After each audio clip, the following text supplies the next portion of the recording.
If the DA goes into government, and this must be known to all of you, if the DA goes into government, the official opposition is MKP.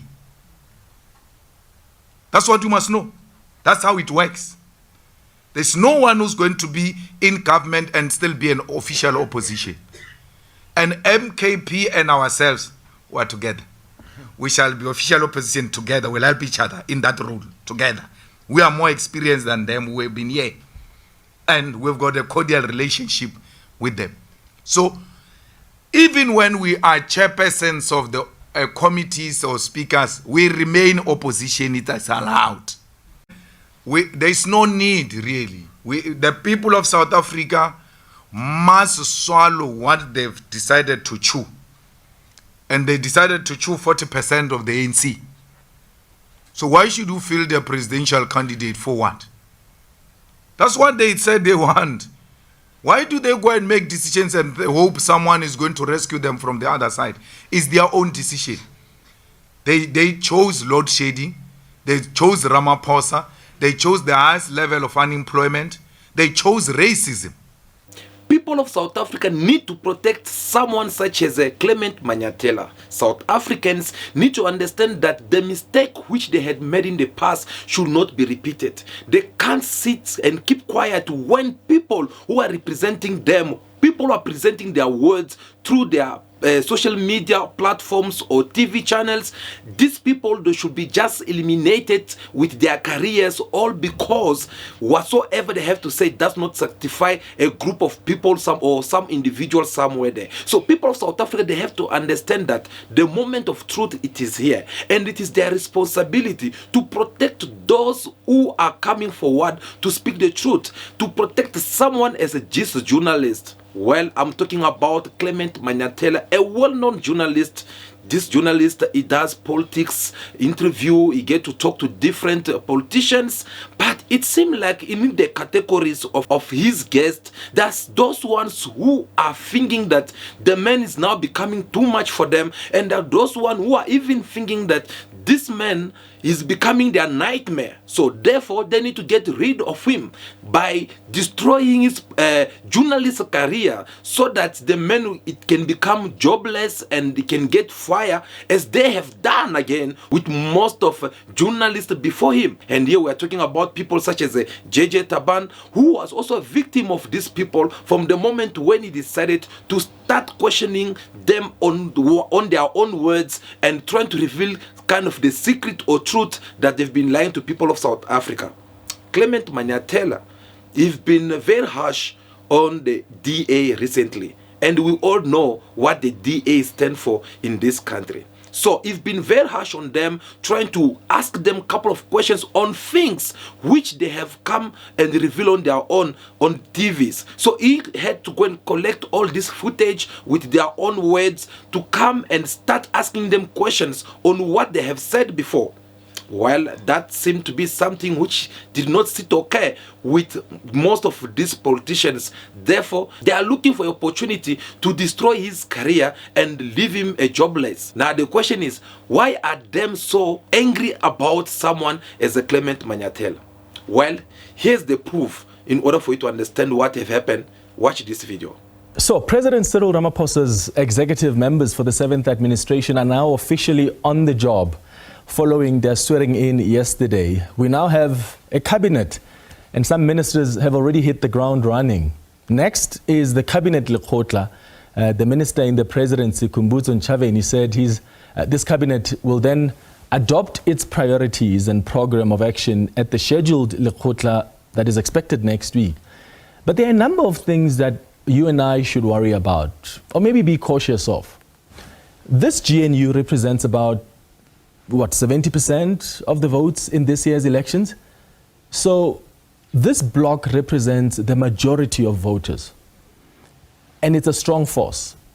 If it remains united, it can pass bills, can pass budgets and legislation without much hassle. So this government can really have a smooth, albeit with some disagreements here and there, it can be a smooth administration.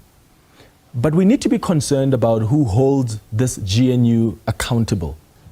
seeing that some parties in opposition are now part of the government, which slightly changes things. Yes, there are still significant parties like the MK party and the EFF and the ATM and others who can ensure and have committed to holding the GNU executives accountable. But that's a small pool of the opposition. Is that enough? The government of national unity could bulldoze parties and pass legislation using their majority. But they better be careful of that. Otherwise, the courts, like they have done in the past, can find that Parliament fails to hold the executive accountable. So just like the ANC was found wanting before for abusing its majority, it could be the case with this GNU as well, if they abuse their collective majority in Parliament.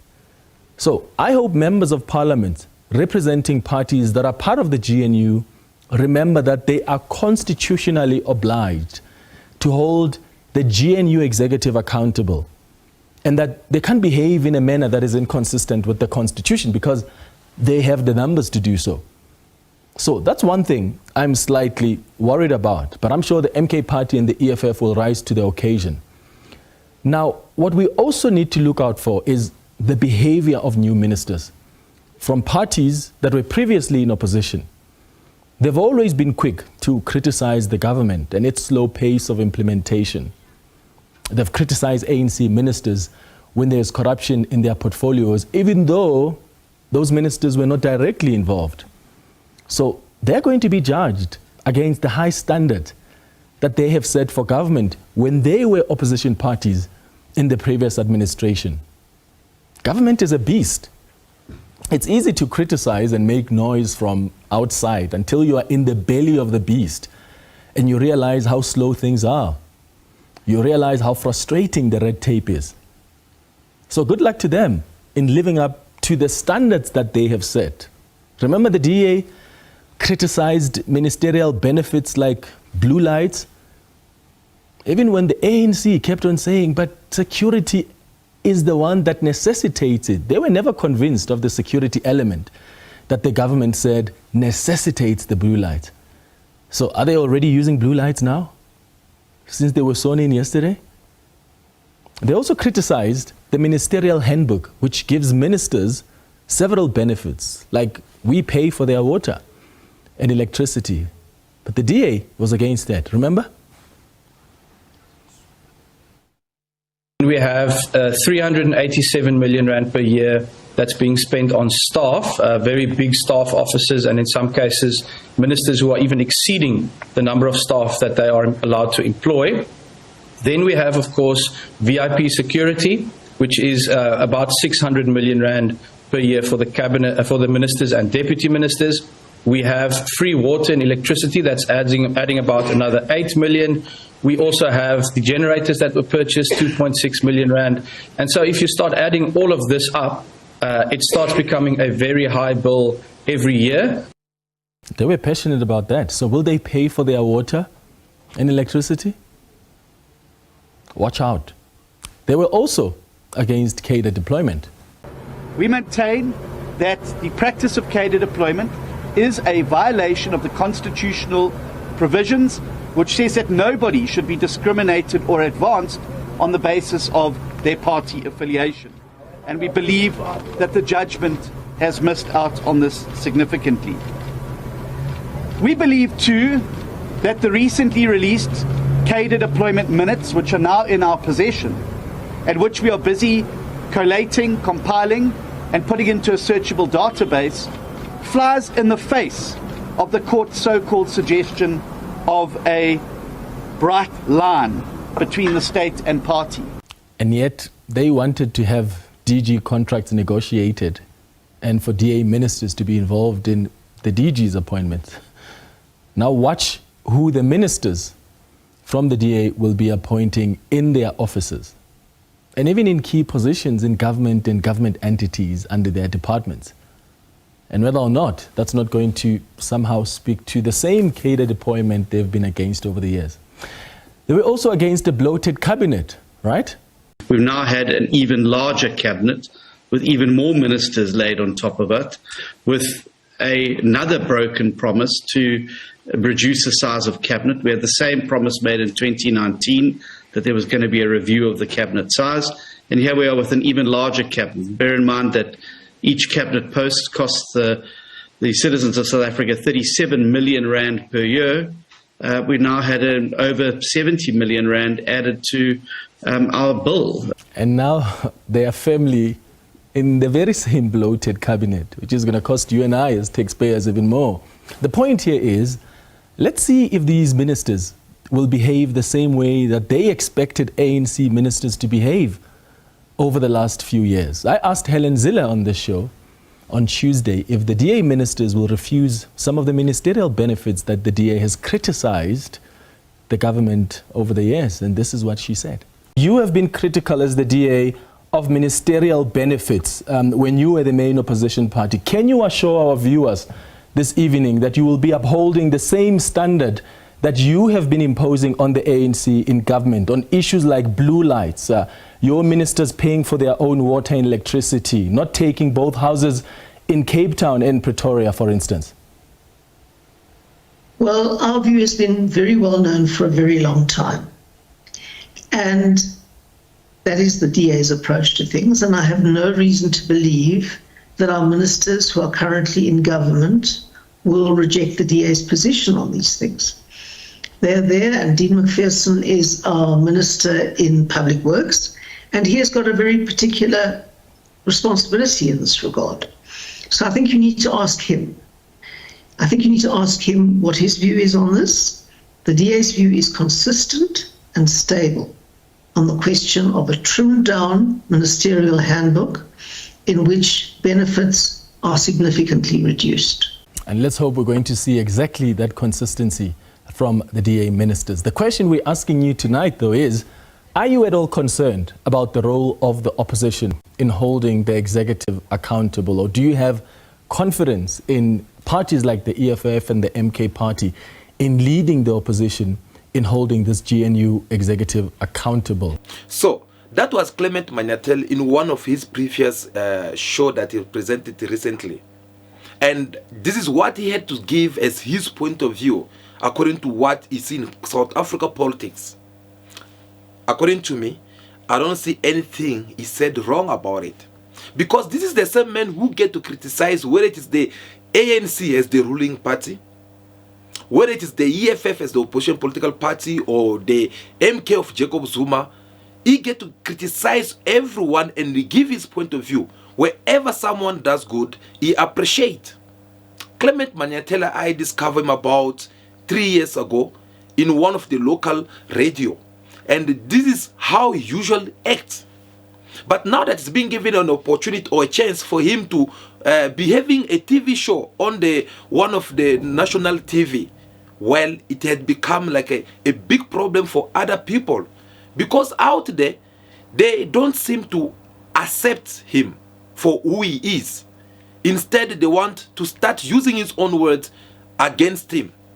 Why? Because the question that he's been asking them, it seemed like it is kind of a taboo questions, which is only allowed to be asked to other political parties, such as the ANC, the EFF, so on and so on, and not to the DA.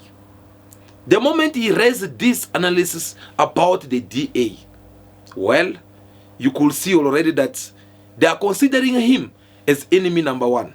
As much they did consider Julius Malema, the president of EFF, as their enemy number one, that is the same thing they want to do to him as well. And we all know when these people considered you as their enemy number one, which means they will put all their effort on you to see on how they can destroy you. Proof to that, look at how Julius Malema has been up and down for a couple of years inside the courts. Why? Because they are fighting not the man called Julius Malema, but they are fighting the truth which is inside Julius Malema, which always try to challenge them each and every time, which always reveal and waken up the black mind of South Africans that, no, guys, this is how things are supposed to be happen, this is how we're supposed to do things, and not the other way around, I mean to say. So this is how they are considering now this man, this journalist. They are trying everything now by putting him also in their blacklist, so that whatsoever the men have to come and say, they will have to find another way to destroy him, as they did with other journalists before him. JJ Taban was also a victim of these people. That is the reason why you saw JJ Taban with DA, they never get along, all because the man is a victim from these people. So my question I'm asking here is that, how is it that only the journalists, or should I say the majority of journalists, they are not allowed to be talking or criticizing or giving their point of view when it comes to DA? Or they are not allowed to give their point of view on what the DA have done or have said in the past. If you do so, then you become like their enemy number one. Why is this kind of things have to continue? Why they have to see everyone who stand and speak the truth, reveal the truth to the people of South Africa, they end up to seeing this person as their enemy. They have to put this person in their list and start finding on how they can destroy this person by leaving this person maybe jobless, or maybe just destroy their career, so that they should not be having the courage to speak the truth when they are being required to speak the truth. Clement Manyathela is someone that people of South Africa need to protect, because if people of South Africa don't protect someone as him or any other journalist who have the same language as the one of Clement Manyathela, guys, you must know that this is how the oppressors, the open IMA system, they will keep on controlling your brain and your mind.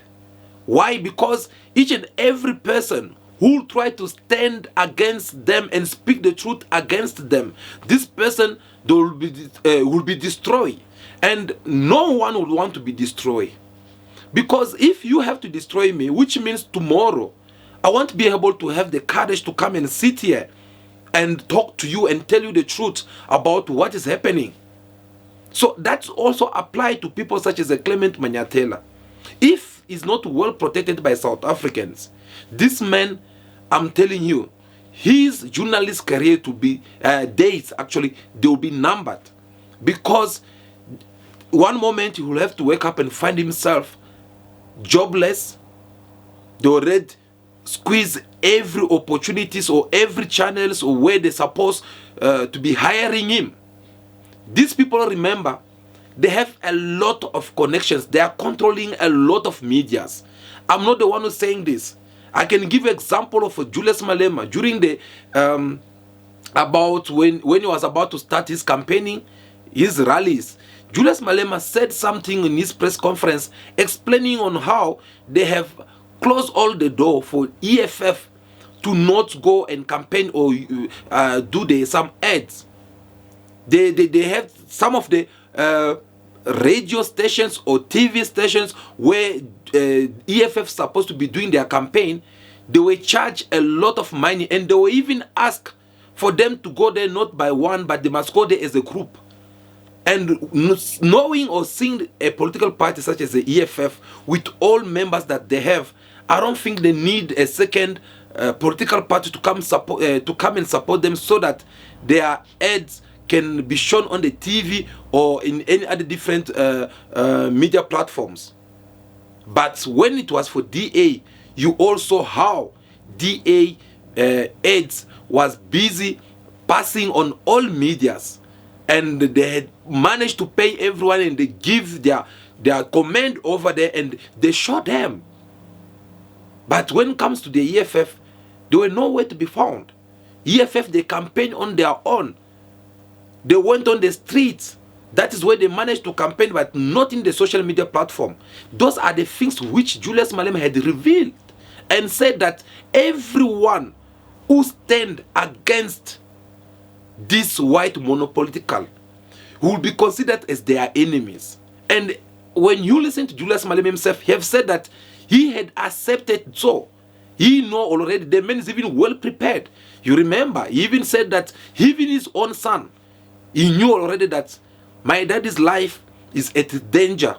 It is at risk. Anything can happen to him anytime, because he knows the kind of people he's fighting with, what they are capable of.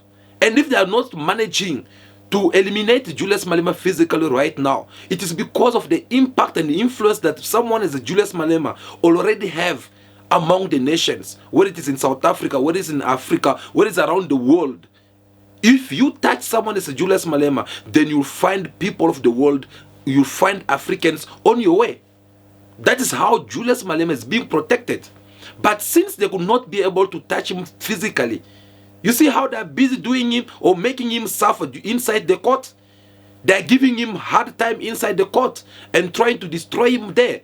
But they keep on failing again. So they'll use all the necessary measure or tricks that they feel like they can use in order for them to take him down. But they are mistaken, because someone as Julius Malema has already been well protected by people of South Africa and the world. That is the same protections we are asking you guys to at least protect someone as this kind of journalist. Because this Clement Manyathela is in the right way. And people who speak the truth, they will always have they will always have or make a lot of enemy around the world. They will say one thing which will please one person, and another things which will destroy a person or make a person get angry. Because especially in the world of politics, it's not an easy platform where you have to deal in as a politician. Because politicians, they have these things of want to enjoy more power. They want to be having a clean or clear reputation among their people. They don't want anyone to have any. They don't want to have any scandal, even though they're the mafias of all these scandals. But they want to do it in a professional way, so that in the public they'll look like a clean people. But in secret, they do the worst. They are the one who kill, they are the one who kidnap, they are the one who do money laundering, they are the one who could do corruptions. All these kind of things, which me and you, we can be arrested for and being sent to jail. They are the one who usually do it. Now, once a journalist who come and start making this kind of revelations and telling people the truth, that no, look, these people, they have said 1, 2, 3. Now they're about to do 1, 2, 3. This is not what they had promised us. Trust me. It is kind of words which will make these people to have that hatred toward this kind of journalist. And by then they will do everything in their power to eliminate this journalist in the world of his careers or any other activities. They will try everything by all means to put this journalist at high risk, so that they can go and find themselves seated somewhere without a job there. Since they don't have the platform to be speaking the truth, no one will be listening to them, or no one will be there to listen to what they have to say. So, people of South Africa, if you love Clement Manyathela, if you love the truth and you want to encourage this kind of a message coming out from his mouth, you need to protect him. But how are you going to protect him? Well, it is very simple. As much what we are doing right now, we are contributing to this protection. You also, you need at least to speak good about someone as Clement Manyathela. You need to pass your message through your social medias to make sure that his face, his show should be followed by many South Africans out there, so that the more popularity or the more popular this man is becoming, the easier it will be for him to continue doing his job, because he will be well protected. And these people who want to hate him, they will feel like, no, before they hurt him, they will have to deal first with people of South Africa. That is how you protect the truth. That is how you protect those who are revealing the truth. I hope my message is loud and clear. Clement Manyathela should not be exposed because he's been talking the truth. Clement Manyathela should not be the victim of losing his job or being attacked by some stranger people or group of people who are seated somewhere, all just because he had said something which goes against their will. But should be a person whom deserves to be treated well, with all due respect, and appreciate him, because we need this kind of brain to be among us. That is what we are here for. Because as Pan-African platforms, we need this kind of youth who think that way, who have the courage to fight the oppressors, even from far, to fight them through their words, so that they should understand that the moment of truth is here, and no one will allow them to come and lie to Africans, especially South Africans. So I hope the message is loud and clear. Thank you so much for taking your time to watch this video until now. We really do appreciate your time to be here with us. Before you leave, make sure that you like this video in your numbers. Give us your thumbs up. It is a way of you also contributing to this message so that it can reach even to many more people out there who need to understand that we need to protect someone as a journalist who are fighting for the truth of black people. And we are encouraging you that to drop us also your comment in the comment section if you find something beneficial in this video and you'd like to catch more from us. But above all, if you want to join us in our next video, well, you just have to click that subscribe button right now, so that whenever we are live here again, you'll be able to hear from us. I believe that will be all for today. For now, continue to be yourself, be good, be kind, have respect for everyone in order for you to be respected. May God bless you all. I'll see you again very soon in our next video. Ciao, ciao.